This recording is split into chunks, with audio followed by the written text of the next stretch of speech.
morning, dear student. My name is Nitin J. Virkar, and from today onwards, I am going to take your SST class. So now let's start our SST class with the chapter Environment from Geography. As you know that our environment is made up of living thing and non-living thing. Actually, the environment is a combination of living as well as non living. तो जब आप अपने चारों तरफ देखते हैं तो आप क्या देखेंगे कि आपके चारों तरफ लिविंग थिंग भी है, नॉन लिविंग थिंग भी है ना। तो लिविंग थिंग में आपके animals, human beings, plant, non living thing में रोड, बिल्डिंग, पार्क। तो all this together form a environment. तो यही सब मिलकर क्या बनाते हैं, हमारे पृथ्वी का इन्वायरमेंट बनाते हैं।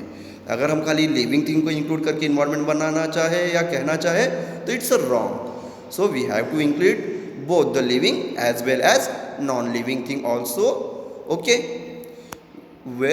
वाट ever you see in surrounding makes the environment. For example table, chair, school, car, park. तो इसका इस लाइन में क्या कहा गया कि आप जब अपने चारों तरफ देखते हैं तो आपको बहुत सी चीज़ें दिखती है जिनमें से कुछ लिविंग थिंग है, कुछ नॉन लिविंग थिंग है। तो यही सब मिलकर आपके इन्वायरमेंट फॉर्म करता है। Okay, now let's see about the meaning of environment. Environment means the surrounding और the condition in which the person, animal और द प्लांट लाइफ और ऑपरेट्स। तो इन्वायरमेंट मीन्स द सराउंडिंग। तो इन्वायरमेंट एक ऐसा surrounding, एक ऐसा कंडीशन होता है जिसमें लिविंग थिंग, जिसमें हम पेड़ पौधे, एनिमल्स, ह्यूमन बीइंग को इंक्लूड करते हैं, वो अपना जीवन जीने के लिए, जीवन को आगे बढ़ाने के लिए उसके साथ वो तालमेल या कॉम्बिनेशन बिठाता है। ठीक है, ओके ना। और environment is the place, people, thing and the nature that surrounded any living organism. It is a combination of the natural and human-made resource. So the environment, जो मैंने आपको पहले बताया, it is also the combination of the natural and the human-made resource. तो इसमें human-made resource को भी include कर सकते हैं। human-made resource मतलब जो human के द्वारा होता है, human मतलब human beings के द्वारा। Okay, so now let's we see the components of environment. तो components of environment में क्या है, तो इसको हम पहले डिवाइड करते हैं नेचुरल सराउंडिंग। तो जो नेचुरल चीज़ें हैं या नेचुरल के द्वारा बनाई गई हैं, nature like air, water, okay, soil, all this are formed by the nature. तो that's why it is known as the natural environment. Okay, now after that we will see the components man-made. So it is very simple definition, the things which are made up by the man. Simple सी बात है कि जो चीज़ें मनुष्य के द्वारा बनाई गई है या मॉडिफाई करके अपने यूज़ के लायक बनाई गई है उसे हम क्या कहते हैं, मैन मेड। एग्जाम्पल में आप क्या दे सकते हैं, अगर आप अपने चारों तरफ देखेंगे तो आपको क्या दिखाई देगा मैन मेड में, car, bus, building, roads. So all this include in a man-made. Okay. Now human include the human related values. तो यहाँ पे ह्यूमन रिलेटेड वैल्यूज़ जिसे हम बोलते हैं मॉरल, तो जिसमें आप इंक्लूड करते हैं इंडिविजुअल, अपने आप को, फैमिली को, अपने कम्युनिटी मतलब आसपास की आपकी जो कम्युनिटी है, अपने रिलीजन को, आपके रिलीजन से रिलेटेड जिसे हम हिंदी में धर्म कहते हैं, एजुकेशन वो भी आपसे रिलेटेड है। एजुकेशन आप पढ़ने के लिए आते हैं, शिक्षा लेने के लिए आते हैं, why to be become a better citizen. फिर पॉलिटिकल सिचुएशन, जो हम पॉलिटिकल पार्टीज फॉर्म करते हैं वो भी एक ह्यूमन है। तो ह्यूमन रिलेटेड वैल्यूज़ में ही आती है। तो हमने इसको तीन इसमें डिवाइड किया था, एक नेचुरल, मैन मेड और ह्यूमन रिलेटेड वैल्यूज़ में। Okay, now let's we see about the threats of the environment. तो ट्रीट्स ऑफ इन्वायरमेंट में क्या आएगा, अब ट्रीट्स ऑफ इन्वायरमेंट में जैसे आप देख सकते हैं कि जो द इफेक्ट, ओके, तो यहाँ पे हम देख सकते हैं इस डायग्राम में, you can see that the chimneys, that the smokes coming out from the chimneys, है ना। कि फैक्ट्रियों की जो बड़ी बड़ी चिमनीज़ है उससे बड़े स्मोक्स बाहर आ रहे हैं, तो यही ट्रीट्स कहलाते हैं। ठीक है, they make our environment dirty, pollute and which affect the life of the human beings as well as the plants and the animals. The threats to the environment means anything that can disturb our natural environment. तो threats मतलब वही जो हमारे natural environment को disturb करता है। ठीक है, जैसे हम नदियों पे बांध बनाए, ठीक है, डैम बनाते हैं, why to generate electricity, to save the water, but it has another effect that sometimes causes of flood. कभी कभार इसका दुष्परिणाम क्या होता है कि यही बड़े बड़े बांधों से, डैम से पानी जो है एक बाढ़ के रूप में नदियों में आता है, जो हमारे लिए हानिकारक है। ठीक है, तो यहाँ पे भी हम देख सकते हैं कि जो चिमनी से स्मोक्स निकल रहे हैं वो वातावरण को ख़राब करते हैं। ठीक है, now the students, we can classify the environment into two parts. It may be the biotic and abiotic. Now the question arises, what do you mean by the biotic and what do you mean by the abiotic? The biotic it include all the living organisms, वो चाहे आपके छोटे virus या bacteria से लेकर mammals like elephant ही क्यों ना हो, है ना, वो कहलाते हैं biotic. For the example plants, animal, fungi, bacteria, viruses. And what do you mean by the abiotic? The world of the non living thing, very simple, it include all the non living things like the stones, okay, sun, stars, all these. In this table you can see there is a classification or the example is given about the biotic and the abiotic. Okay, a tree animals are the biotic factor, and abiotic factor that the cloud, sun, they are abiotic factor. Now let's we study about the natural environment. Land, water, air, plants and animal makes the natural environments. तो natural तो land है, water है, air है, plants और animals है, even the human beings, ये सब nature से मिलके बने हुए हैं। That's why it is known, nature ने बनाया है, that's why it is known as the natural environment. Okay, here you can, in this picture you can see that. Okay, now let's we see about the domains of the environment.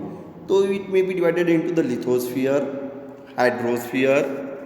Okay, let's first we start with the lithosphere, the solid crust or the hard top of the earth. तो जो अर्थ का वो ऊपरी हिस्सा जो solid होता है उसे हम लिथोस्फीयर कहते हैं। This part of the earth is made up of a hard rocks, minerals, okay, and they have the this have the soil also. तो अर्थ का वो ऊपरी हिस्सा जो हार्ड होता है, जो रॉक्स और मिनरल से मिलके बना होता है, साथ ही साथ याद रखिए इसमें सॉइल को भी हम इंक्लूड किए हैं। ठीक है, जिसमें हम एग्रीकल्चर करते हैं या प्लांट्स ग्रो करते हैं, सॉइल को भी इसी लिथोस्फीयर में इंक्लूड किए हैं। ठीक है, it is known as the lithosphere. Now hydrosphere, very simple, hydrosphere is related with the water on the earth surface. Water body is known as the hydrosphere. It may be a small pond or a very big ocean also. So or the glaciers, you can be say glaciers also the hydrosphere. Okay, now what is atmosphere? Now the main question, it's the atmosphere, the thin blanket of air that surrounded the earth. तो जो हमारी पृथ्वी के चारों तरफ एक thin blanket है air का। ठीक है, आप इसके बारे में आगे के चैप्टर में और पढ़ेंगे। सो क्लास 6 में भी आपने इसके बारे में पढ़ा ही होगा। ठीक है, अभी हम बात करते हैं तो जो थिन ब्लैंकेट होती है एयर की, it is okay, it is known as the atmosphere. There are the different type of air or the gases present in our environment like hydrogen, oxygen, nitrogen, helium, like that. Okay, so all these together form the blanket. It consists of the number of the dust and the water vapor. Any changes in the atmosphere produces change in the weather. तो कोई भी changes अगर atmosphere में होता है तो इसका सीधा सा इफेक्ट क्या होता है, क्लाइमेट चेंज होता है. ठीक है। Now the biosphere, plant, animal, water, earth and hydrosphere life makes the biosphere. अब बायोस्फीयर क्या होता है? Biosphere the narrow zone of the earth, earth का नेरो जोन का वो हिस्सा जहाँ पे आपको हाइड्रोस्फीयर, एटमॉस्फियर, है ना, प्लांट, एनिमल्स लाइफ एक साथ कंबाइन होते हैं, उसे हम कहते हैं biosphere. Here is the diagram in which you can see that the lithosphere, hydrosphere, atmosphere and the biosphere. Okay, so now let's continue biosphere. हम बायोस्फीयर के बारे में बात करते हैं। Plants and animal kingdom together make the biosphere और the living world. तो plants, animals, तो मैंने क्या बोला था, वो तो एक आपका सिस्टम बना। अब इस सिस्टम में बायोस्फीयर की बात हो रही है, तो बायोस्फीयर में आप नॉन लिविंग थिंग इंक्लूड नहीं करेंगे। Okay, when there is when we are talking about the biosphere, we have to say only the combination of the living thing, whether it may be the plant, animal or the human being। अगर हम biosphere के बारे में बात करें तो उसमें खाली लिविंग थिंग के बारे में ही हम इंक्लूड करेंगे, चाहे वो प्लांट्स हो, एनिमल्स हो, चाहे ह्यूमन बींग्स हो। यहाँ पे आपके इस बायोस्फीयर में नॉन लिविंग थिंग का कोई रोल नहीं है।